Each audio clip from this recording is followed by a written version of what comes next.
Shalom, shalom, très chers téléspectateurs. Que Dieu vous bénisse là où vous nous suivez. Bien, vous êtes dans CGC TV. Croissez dans la grâce et dans la connaissance. Télévision avec le pasteur Jimmy Senga. Bien, très chers téléspectateurs. Aujourd'hui, je suis venu continuer ma prédication sur la connexion du corps avec l'esprit de l'homme.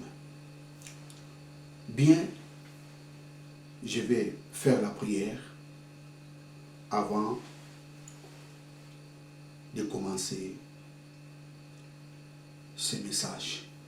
Éternel Dieu, merci pour ce privilège que tu m'as accordé pour prêcher ta parole. Laisse que ton esprit illumine le cœur de tous ces celles qui suivront ce message pour qu'ils parviennent à la connaissance de la vérité de ta parole. Je te rends toute la gloire, c'est toi qui es notre Dieu. Au nom de Jésus-Christ, notre Seigneur et notre Sauveur. Amen. La connexion du corps et de l'esprit. Dans la prédication précédente, je vous ai dit que l'homme n'est pas tripartite. Par contre, l'homme est bipartite. Il est composé de l'homme extérieur et de l'homme intérieur. C'est très important. Vous savez, dans Thessaloniciens, lorsque l'apôtre Paul nous parle de l'esprit, l'âme et le corps, dans les textes originaux, les mots être n'existaient pas.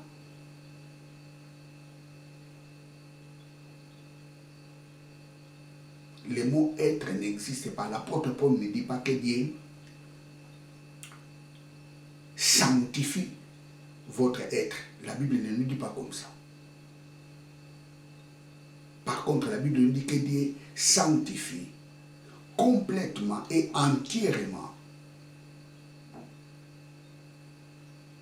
l'esprit, le corps et l'âme. Par contre, le mot être en grec, c'est anthropoi. L'apôtre Paul n'avait pas dit que Dieu sanctifie votre anthropoi.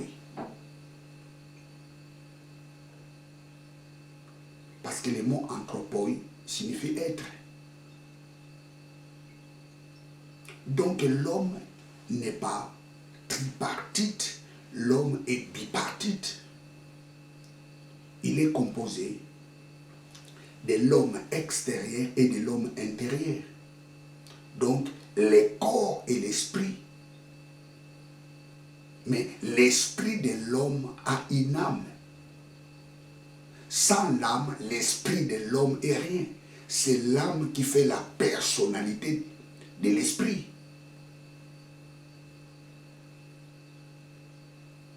Tu ne peux pas séparer l'âme et l'esprit. Parce que l'âme renferme les sentiments, les émotions, la pensée, la volonté. Toutes ces choses, c'est ça l'âme. Donc, je suis un esprit qui a une âme et j'habite dans un corps.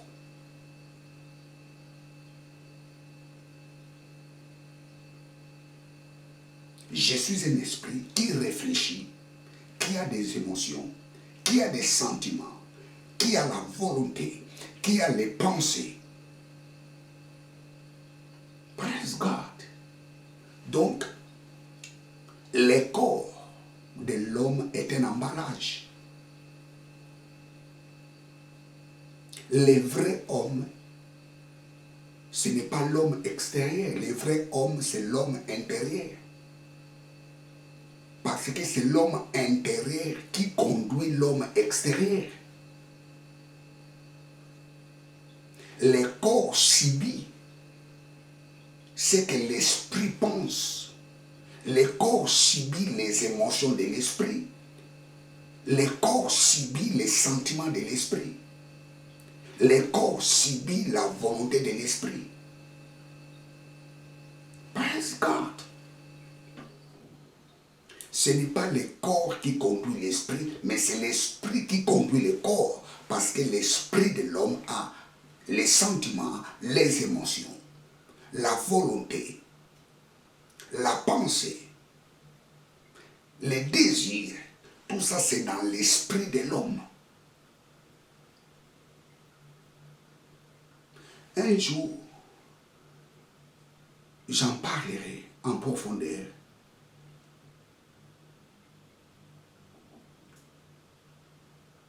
Entre l'esprit et l'âme, j'en parlerai en profondeur. Je parlerai de ces deux choses, l'esprit et l'âme. Mais ce n'est pas le sujet pour aujourd'hui. Praise God. Hallelujah. Le corps, c'est l'homme extérieur. L'esprit, c'est l'homme intérieur. Vous savez, si vous remarquez dans la Bible, dans l'évangile de Luc, Luc chapitre 16, verset 20. Luc 16, 20.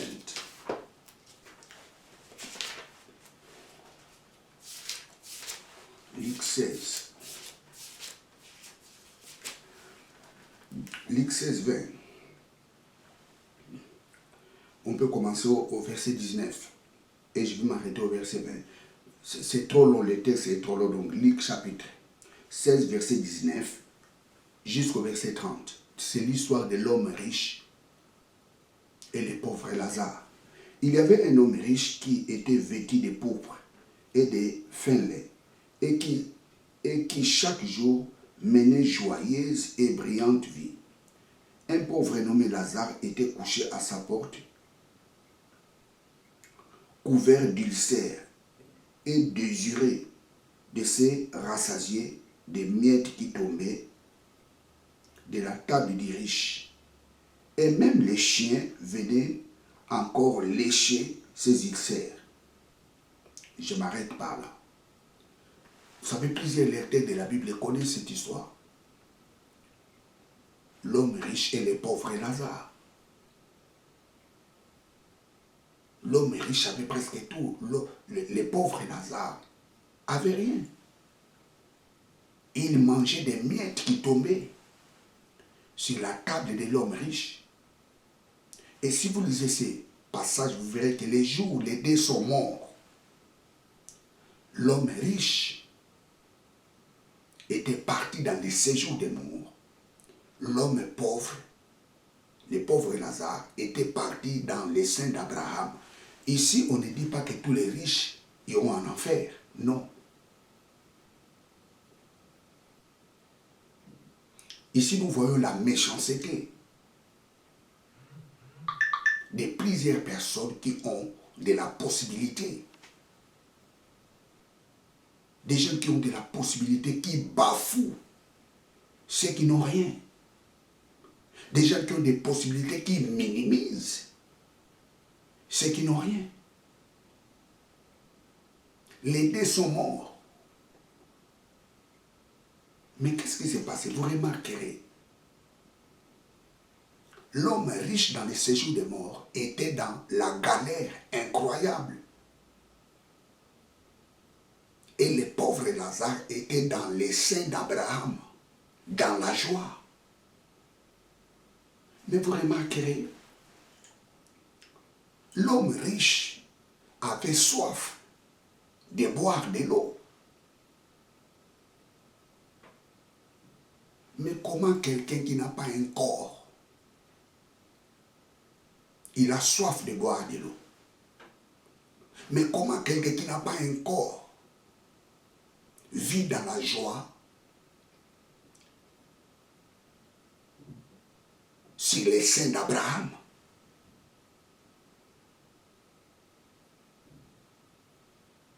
Donc cela montre tout simplement l'esprit de l'homme a les désirs. ce n'est pas le corps, mais c'est l'esprit qui transmet ses désirs dans le corps. Ça, c'est la connexion entre l'esprit et le corps.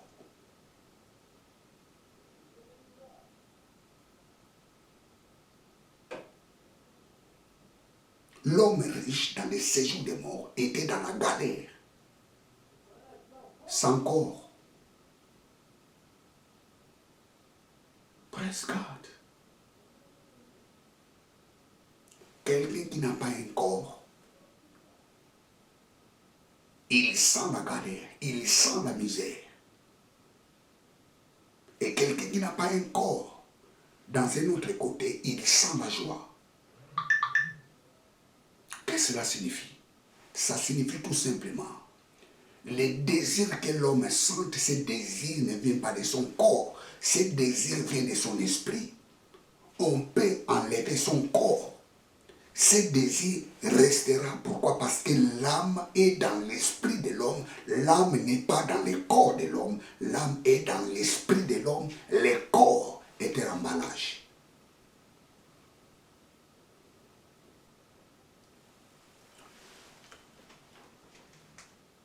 L'homme riche demande à Lazare, oh Lazare, trempe même ton doigt dans l'eau. Viens mettre même ton bout de doigt dans ma langue parce que si je suis dans la galère, je n'en peux plus ici. J'ai soif, même la goutte d'eau, j'en ai besoin. Et le pauvre Lazare lui a dit, entre vous et nous, il y a un trou qui nous sépare. Je ne peux pas. Venez là où vous êtes.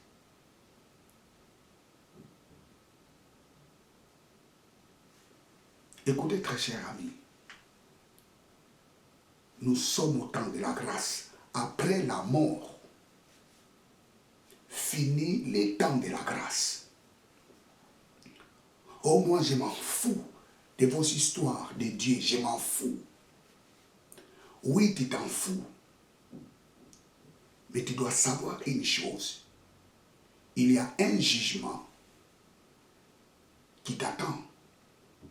La seule chose qui peut te faire d'échapper à ce jugement, c'est de croire au Seigneur Jésus-Christ. Parce que la Bible nous dit, celui qui croit en Jésus-Christ, il ne passera pas au jugement, il passe à la vie. Parce que Christ a été jugé à notre place. Donc lorsque quelqu'un accepte Jésus, ça signifie qu'il prend la justification de Jésus et Jésus prend sa condamnation. C'est pour cela que Jésus-Christ était mort pour nos péchés. Après la mort, finit la grâce. Vous savez, il y a des gens qui font des fois la prière, oh non, que Dieu reçoit son âme. Ça, ce sont des blablas. Lorsque quelqu'un meurt, tu peux faire toutes sortes de prières pour que Dieu pardonne ses péchés. C'est fini, c'est trop tard. Oh non, tu peux faire la prière des rançons pour racheter la personne qui est dans les séjours des morts qui dit, hey, ce sont des vrais mensonges. Ce sont des vrais mensonges. Après la mort, il n'y a pas le salut pour la personne. Il n'y a plus la grâce pour la personne. On cherche la grâce, la faveur de Dieu pendant qu'on est en vie. La grâce de Dieu, c'est Jésus. Praise God, hallelujah.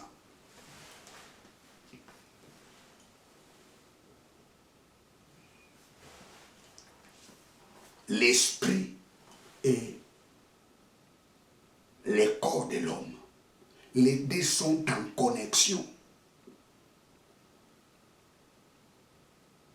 Au commencement, la Bible dit, Dieu créa l'homme à son image et à sa ressemblance.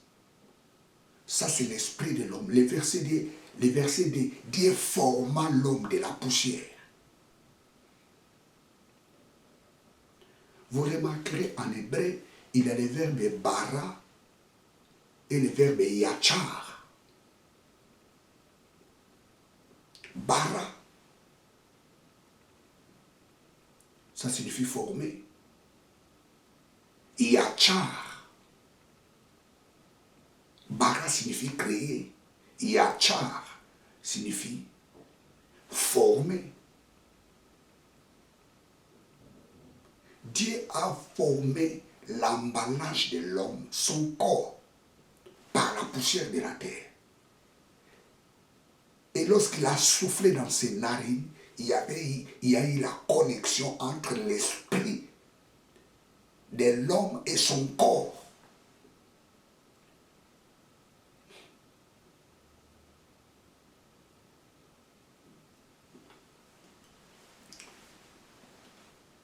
Vous savez, lorsque la Bible nous dit l'homme charnel, qui est l'homme charnel? L'homme charnel est celui qui marche par ses propres pensées.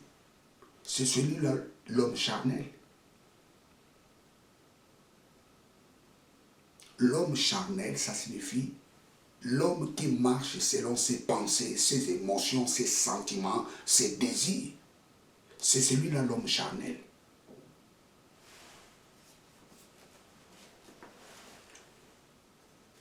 Vous savez, très chers téléspectateurs,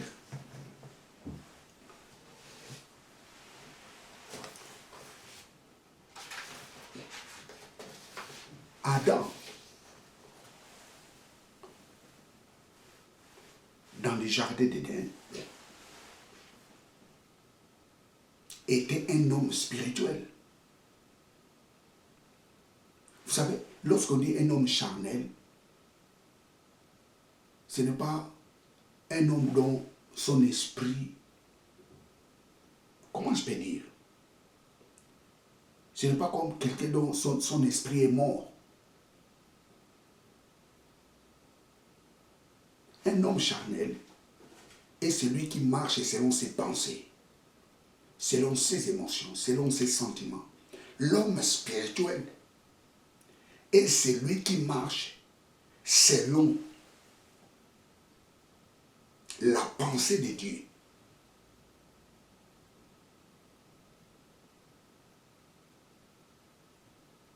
Vous savez, Adam dans le jardin d'Éden était un homme spirituel.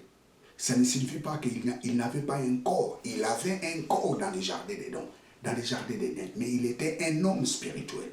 Pourquoi un homme spirituel? Parce que son esprit était en contact avec l'esprit de Dieu.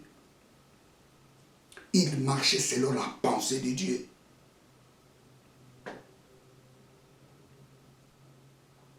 Vous savez, à la base, l'homme est autonome. Il est le libre arbitre de faire les biens et les mal. Ça, c'est l'autonomie de l'homme.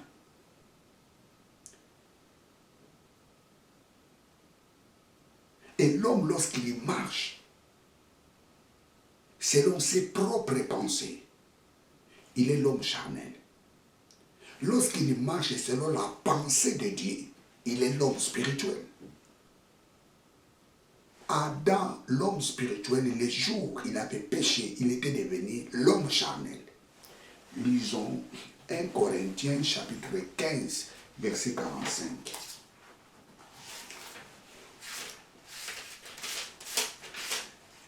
1 Corinthiens 15.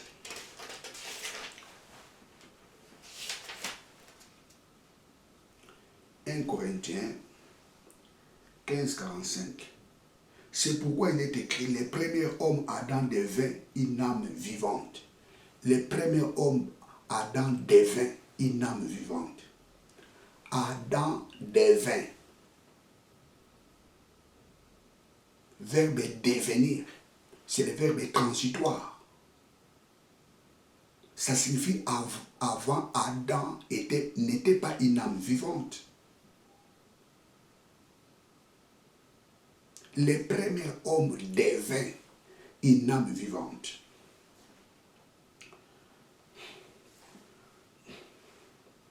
Une âme vivante.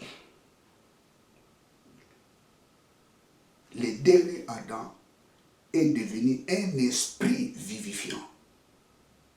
Le premier Adam devint une âme vivante. Le mot âme en grec c'est psyché, psyché, psyché, psyché.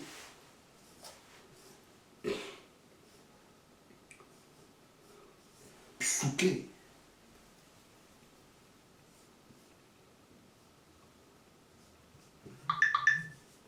Âme.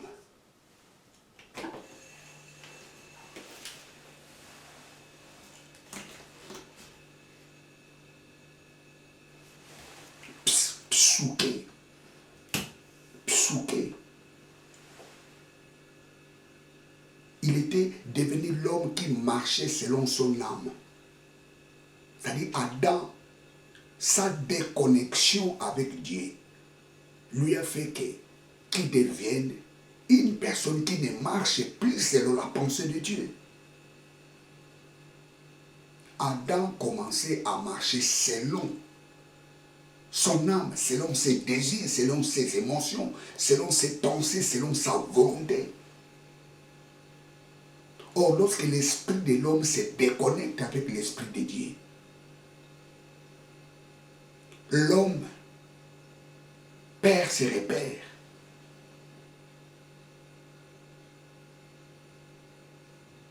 Cette déconnexion a fait que l'idolâtrie naisse parce que l'homme voulait chercher des voies et moyens pour apaiser la colère de Dieu à sa manière. C'est par là où est sortie la théorie de sacrifier les animaux pour apaiser la colère de Dieu. D'immoler même des êtres humains pour apaiser la colère de Dieu. Or, aucun sacrifice d'animal a apaisé complètement la colère de Dieu. Les sacrifices des animaux ouvraient les péchés. Ça n'effaçait pas les péchés. Et ces sacrifices étaient l'image de la mort de Jésus. Et les sacrifices de Jésus ont effacé les péchés une seule fois pour toutes. Donc dans les moments où nous vivons, ça ne sert à rien d'offrir encore des sacrifices, d'immoler des vaches, des moutons. Ça ne sert à rien parce que les vrais sacrifices, c'est Christ. Sa mort a apaisé la colère de Dieu une seule fois pour toutes.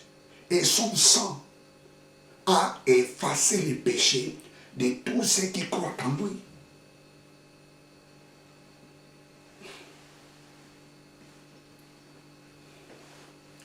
Adam devint une âme vivante et le dernier devint l'esprit vivifiant. Jésus-Christ était devenu un esprit vivifiant après sa résurrection.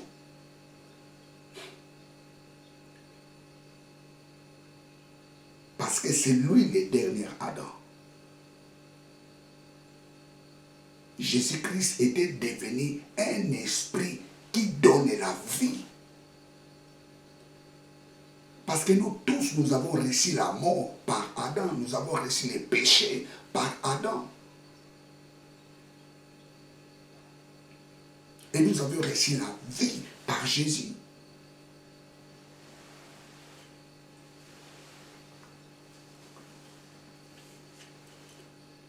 Écoutez, très chers téléspectateurs, c'est l'esprit de l'homme qui dirige le corps.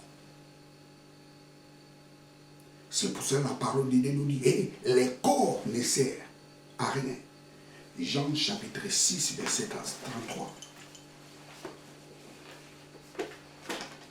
Jean 6, 33.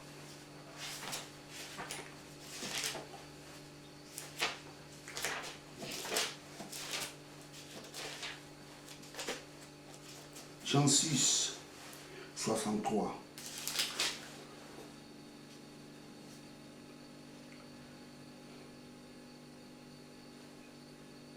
C'est l'esprit qui vivifie. La chair ne sert de rien. C'est l'esprit qui vivifie. La chair ne sert de rien.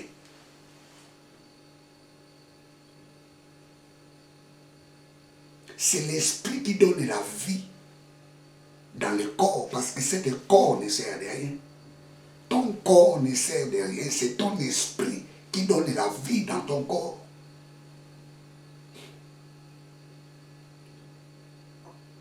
Et aujourd'hui, peut-être, les gens te voient comme tu es inutile. Ce sont ces choses-là qu'ils voient. Mais si dans ton esprit, tu te sens que tu n'es pas inutile, je te dis une chose, ce qui est dans ton esprit sortira dans ton corps. Parce qu'il y a une connexion entre ton esprit et ton corps. Le vrai homme, ce n'est pas la personne dont on voit. Le vrai homme, c'est la personne qui est à l'intérieur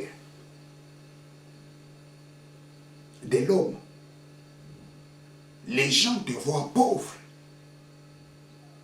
Mais si dans ton esprit, tu n'es pas pauvre, c'est une question de temps. Les gens verront la richesse qui est dans ton esprit se manifester. Les gens te voient malade. Si dans ton esprit, tu sens que Dieu t'a guéri, tu sens que tu es en bonne santé, tu sens que par les maîtrises de Jésus-Christ, tu as été guéri, c'est une question de temps. Les gens verront la bonne santé se manifester dans ton corps.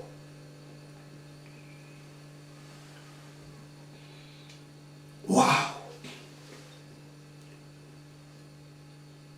C'est pour cela que le Proverbe nous dit, hey, garde ton cœur plus que toute autre chose. Proverbe chapitre 4, 23. Garde ton cœur. Évite d'écouter les gens qui sont là pour déstabiliser ta vie, déstabiliser ton homme intérieur. Tu dois éviter d'écouter ces gens. J'aime beaucoup ce verbe en hébreu, nachar. Nachar. Oh, j'ai beaucoup aimé ce verbe, nachar. Signifie monter une garde.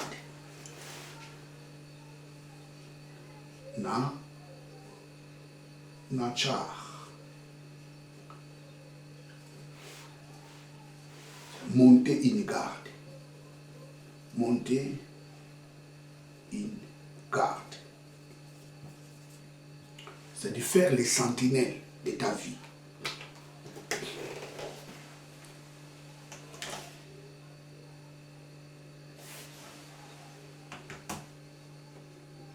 Tu dois être les sentinelles de ta vie. C'est-à-dire que tu dois empêcher d'écouter toute information qui a pour objectif de déstabiliser ton esprit. Waouh! Garde ton cœur plus que toute autre chose. Pourquoi? Parce que c'est là où vient la source de la vie. C'est là où vient la vie. Lisons ça, Proverbe chapitre 4, 23.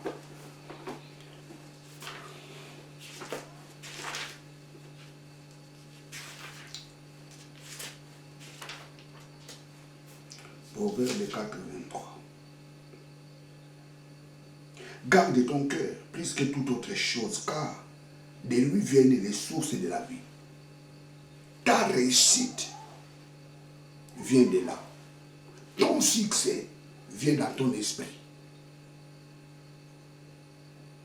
Ta protection vient dans ton esprit. Ta guérison vient dans ton esprit.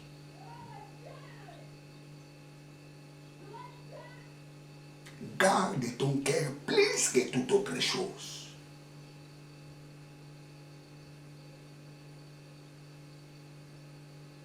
Waouh, waouh, waouh, waouh, waouh, waouh, waouh. Tu dois éviter d'écouter toute information qui a pour objectif de ruiner ta vie.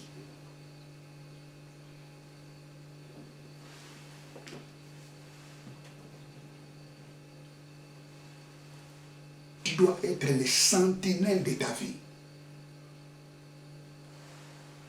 Je répète, moi je n'écoute pas n'importe quelle prédication.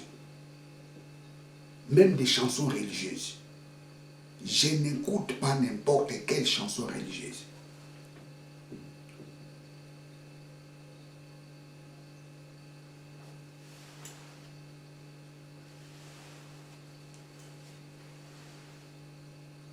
J'aime écouter des chansons religieuses qui me donnent la force d'affronter encore la vie. J'aime écouter des prédications qui me donnent l'espoir d'avancer. J'aime écouter des prédications qui me donnent la force de marcher dans la sanctification. Je refuse d'écouter les messages de la condamnation. Parce qu'il n'y a plus de condamnation pour ceux qui sont en Christ. J'aimerais écouter des prédications qui m'aident de sortir dans mes imperfections.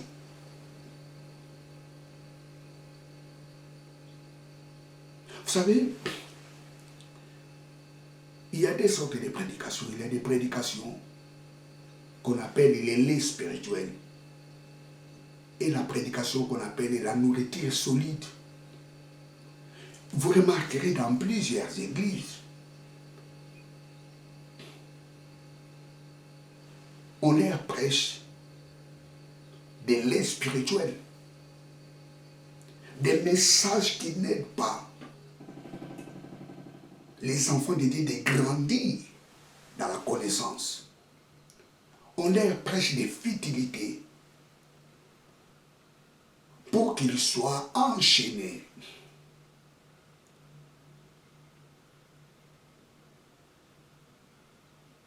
Dans leurs églises. Christ nous a prêché la liberté.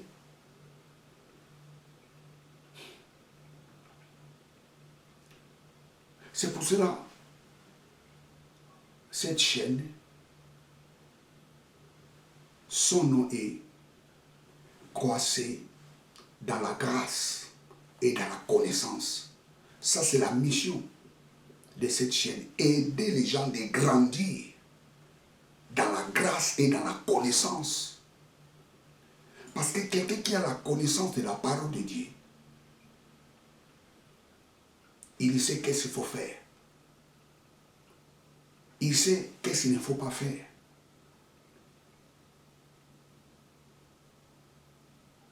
Quelqu'un qui a la connaissance de la parole de Dieu, il sait là où il faut soutenir et là où il ne faut pas soutenir.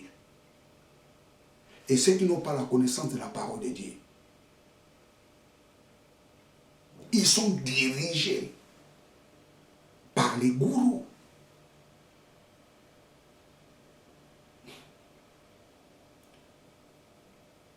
Quelqu'un qui a la connaissance de la parole de Dieu, il est conduit par l'Esprit de Dieu. Ceux qui sont conduits par l'Esprit de Dieu sont fils de Dieu. La Bible ne dit pas ceux qui sont conduits par l'Esprit de Dieu sont les enfants de Dieu, non. Ceux qui sont conduits par l'Esprit de Dieu sont fils de Dieu. Le mot fils, en grec, c'est ouios. Ouios. Ça signifie un enfant mature.